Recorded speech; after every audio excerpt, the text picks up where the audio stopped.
Pelajaran apa yang kita dapetin dari kehidupan Nabi di masa kecil yang sulit? Kenapa hidup Nabi itu susah, teman-teman? Salah satu hikmahnya agar Nabi belajar quwwatut tahammul, agar Nabi belajar kemampuan menanggung beban. Allah lagi menyekolahkan Nabi dengan sekolah kurikulumnya dari langit. Itulah sebaik-baik sekolah.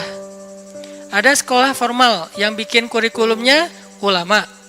Ada sekolah yang disusun oleh saintis ataupun Dignas, pemerintah, sekolah-sekolah umum.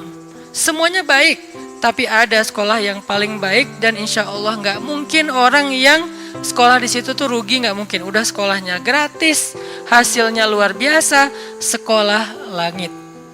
Apa itu sekolah langit, teman-teman? Kehendak dan ketentuan Allah dalam kehidupan kita itu adalah sekolah bagi kita. Dari sejak kita kecil, remaja, kemudian menjadi laki-laki, kemudian jadi dewasa, kemudian jadi tua. Itu semuanya ada madrasahnya. Dari kecil kita dilahirkan di mana, oleh orang tua kita siapa, dalam lingkungan apa, kita sedang bersekolah.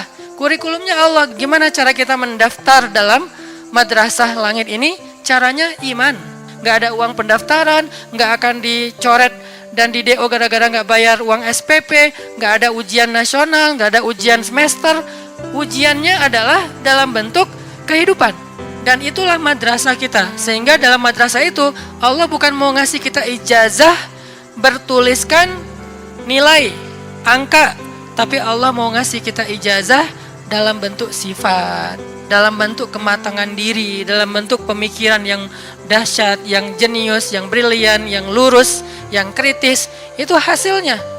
Kalau istilahnya ada materi-materi karakter building, ini karakter buildingnya langsung dari Allah yang lebih tahu tentang manusia. Huwa a'lamu bikum idh ansha'akum minal ard wa idh antum ajinnatun fi butuni ummahatikum.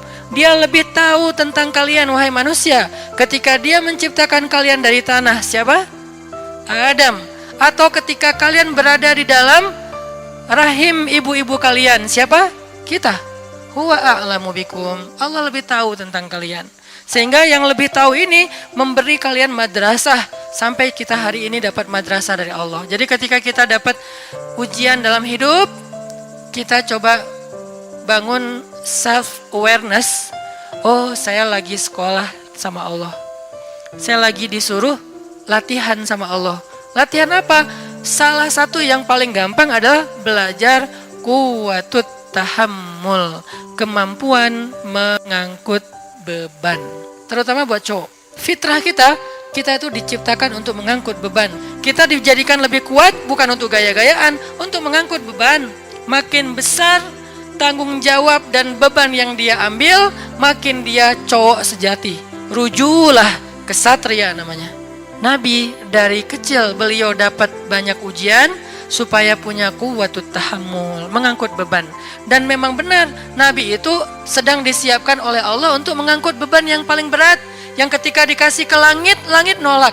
Dikasih ke gunung, gunung nolak. Dikasih ke matahari, matahari nolak. Dikasih ke semesta, semua semesta nolak. Dikasihlah kepada manusia yang bernama Nabi.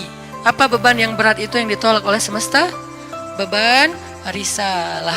Satu tingkat lebih berat daripada beban nubuwah. Apa bedanya nubuwah sama risalah? Yang membawa nubuwah namanya Nabi. Yang membawa risalah namanya Rasul. Makanya ada Nabi, ada Rasul. Apa bedanya? Kalau Nabi dia nggak membawa ajaran baru, meneruskan ajaran Nabi sebelumnya. Tapi kalau Rasul membawa ajaran baru. Sehingga penolakan publiknya lebih tinggi. Ujiannya lebih berat kalau Rasul itu. Dia seperti membawa syariat baru. Kebayang ya? Kita udah punya tradisi, lalu kita juga punya nasionalisme. Kita punya budaya yang sudah sangat tua, lalu ditambah lagi dengan punya nasionalisme yang hampir 100 tahun itu, tiba-tiba datang seorang laki-laki mengatakan, tinggalkan semuanya, inilah yang benar. Gimana kira-kira penolakannya? Wah, habis tuh laki-laki. Banyak cerita mereka yang dibunuh. Makanya Bani Israel yaqtulunal anbiya bighairi haq, membunuh para nabi tanpa alasan yang dibolehkan. Kenapa? Menolak ajarannya. yang sudah turun-temurun selama ratusan bahkan ribuan tahun. Beban inilah yang akan dipikulkan oleh Allah kepada Nabi.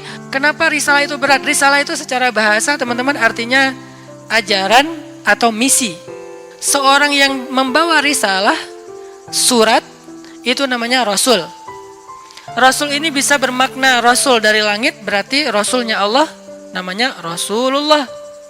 Bisa juga Rasulnya bumi, Rasul para raja, utusan para raja yang diutus ke raja yang lain, membawa surat dari raja ini, bisa surat rahasia, bisa surat tentang perang, bisa surat tentang damai segala macam. Resikonya gede nggak tuh jadi utusan? Gede banget resiko jadi utusan. Ini utusan Allah, bukan kepada satu orang, kepada lil alamin, lin nasi kafatan ajmain, kepada banyak manusia. Ini beban yang berat. Malaikat aja nggak sanggup memikul beban risalah. Pohon, laut, dan segala macam makhluk-makhluk Allah, semuanya hands up, nggak mau. Ya Allah, saya nggak kuat. Kami kasih ke langit, langit nggak berani. Kami kasih ke bumi dan gunung, gunung-gunung yang gagah, yang kuat itu nggak berani. Kami kasih kepada manusia, mereka mengambilnya. Siapa manusia di sini? Para anbiya. Jadi beban risalah itu berat sekali. Tentang bagaimana caranya yukhrijun nas minaz zulumati ilan nur. Misinya adalah mengeluarkan manusia, bukan cuma satu suku, manusia dari kegelapan kepada cahaya. Dan yang paling berat risalahnya, risalah Rasulullah SAW, karena dakwah beliau bukan kepada satu bangsa, tetapi kepada manusia semuanya, bukan satu zaman, tapi sampai hari kiamat. Itu kenapa Nabi Muhammad itu dari kecil itu susah hidupnya, karena mau menanggung sebuah beban berat, namanya beban risalah. Lalu kepada siapa risalah atau beban ini Nabi wariskan? Karena kan berlaku terus sampai akhir zaman ya, nggak terputus dengan Nabi wafat. Terus estafet, kepada siapa Nabi mewariskan tongkat atau beban risalah ini? Al-ulama warasatul anbiya. Para ulama adalah pewarisnya para nabi. Para nabi tidak mewariskan harta dinar dan dirham. Para nabi mewariskan ilmu atau mewariskan agama. Jadi tugas beban yang paling berat ini untuk menanggung beban umat bukan hanya ngajarin. Kalau ngajarin bebannya oke lah, ada beban sedikit, tapi nggak berat-berat amat jadi pengajar. Yang berat itu adalah risalah, menanggung beban umat. Yang lapar harus dikasih makan, yang sakit harus dibantu berobat, yang miskin harus disantuni, anak yatim harus diberikan haknya, janda-janda yang nggak punya siapapun yang menafkahinya harus ada program untuk mereka. Banyak, pokoknya semua beban umat, dari mulai yang lapar paling kecil sampai korban perang. Itulah beban umat yang diambil oleh Nabi. Nggak boleh ada yang terzolimi di muka bumi.